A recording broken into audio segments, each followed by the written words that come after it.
രാഷ്ട്രീയ നേതാക്കളുടെ ചിത്രങ്ങൾ പലതും സോഷ്യൽ മീഡിയയിൽ വൈറലാകാറുണ്ട്.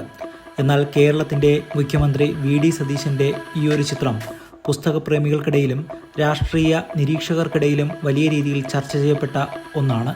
ഒരു മഞ്ഞ കവറുള്ള പുസ്തകവുമായിരിക്കുന്ന വി.ഡി. സതീശൻ്റെ ഈ ചിത്രം നിങ്ങളും കണ്ടിട്ടുണ്ടാകും. ഒരു മികച്ച വായനക്കാരനായ അദ്ദേഹം ഈ ചിത്രത്തിൽ പിടിച്ചിരിക്കുന്ന ആ പുസ്തകം ഏതാണെന്നറിയാമോ? പ്രശസ്ത സാമ്പത്തിക ശാസ്ത്രജ്ഞനും ഗ്രീസിലെ മുൻ ധനകാര്യമന്ത്രിയുമായ യാനിസ് വരോഫാക്കിസ് എഴുതിയ techno feudalism what killed capitalism എന്ന പുസ്തകമാണ് ഇത്. ഇനി എന്താണ് ഈ പുസ്തകത്തിന്റെ ഉള്ളടക്കം എന്ന് നോക്കാം. ലോകം ഇന്ന് നേരിടുന്ന ഏറ്റവും പുതിയ സാമ്പത്തിക മാറ്റങ്ങളെക്കുറിച്ചാണ് ഈ പുസ്തകം സംസാരിക്കുന്നത്. ലളിതമായി പറഞ്ഞാൽ, നമ്മൾ ജീവിക്കുന്ന ഈ കാലഘട്ടത്തിൽ മുതലാളിത്തം അഥവാ ക്യാപിറ്റലിസം മരിച്ചു കഴിഞ്ഞു എന്നാണ് വരോഫാക്കിസ് വാദിക്കുന്നത്. അതിനു പകരം പുതിയൊരു സാമ്പത്തിക വ്യവസ്ഥിതി വന്നിരിക്കുന്നുവെന്നും അതാണ് ടെക്നോ ഫ്യൂഡലിസം അഥവാ സാങ്കേതിക ഫ്യൂഡൽ വ്യവസ്ഥ എന്നും വരോഫാക്കിസ് പറഞ്ഞു വയ്ക്കുന്നു.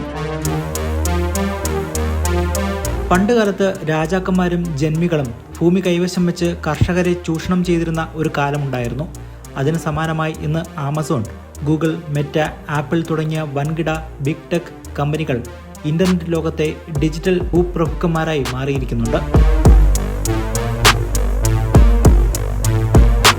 നമ്മൾ ഇതിൽ എങ്ങനെ പങ്കാളികളാകുന്നു എന്നതാകും നിങ്ങളുടെ സംശയം. മുൻപ് മുതലാളിത്തത്തിൽ ലാഭത്തിനായിരുന്നു പ്രാധാന്യമെങ്കിൽ ഇന്ന് ടെക്നോ ഫ്യൂഡലിസത്തിൽ ഈ കമ്പനികൾ നമ്മളിൽ നിന്ന് ഈടാക്കുന്നത് ഡിജിറ്റൽ വാടക അല്ലെങ്കിൽ ക്ലൗഡ് റെന്റ് ആണ്.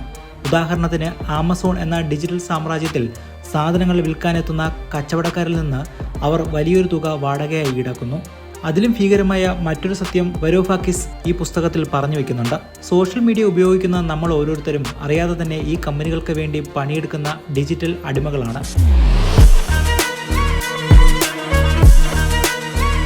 നമ്മൾ നൽകുന്ന ലൈക്കുകൾ, കമൻറ്റുകൾ, നമ്മൾ തിരയുന്ന വിവരങ്ങൾ, നമ്മുടെ സമയം എന്നിവയിലൂടെ ഈ വൻകിട കമ്പനികൾ കോടികൾ സമ്പാദിക്കുന്നുണ്ട്. എന്നാൽ ഇതിന് പകരമായി നമുക്ക് ഒന്നും തന്നെ ലഭിക്കുന്നുമില്ല.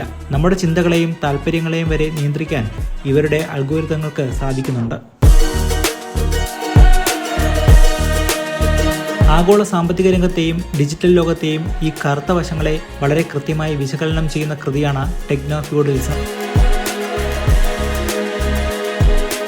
ലോകത്ത് നടക്കുന്ന ഇത്തരം ഗൗരവമേറിയ സാമ്പത്തിക രാഷ്ട്രീയ മാറ്റങ്ങളെ സസൂക്ഷ്മമായി നിരീക്ഷിക്കുന്ന ഒരു വായനക്കാരനാണ് വി.ഡി. സതീശൻ എന്ന് അടിവരയിടുന്നത് കൊണ്ടാണ് അദ്ദേഹത്തിന്റെ ഈ ചിത്രം ഇത്രയധികം വൈറലായത്.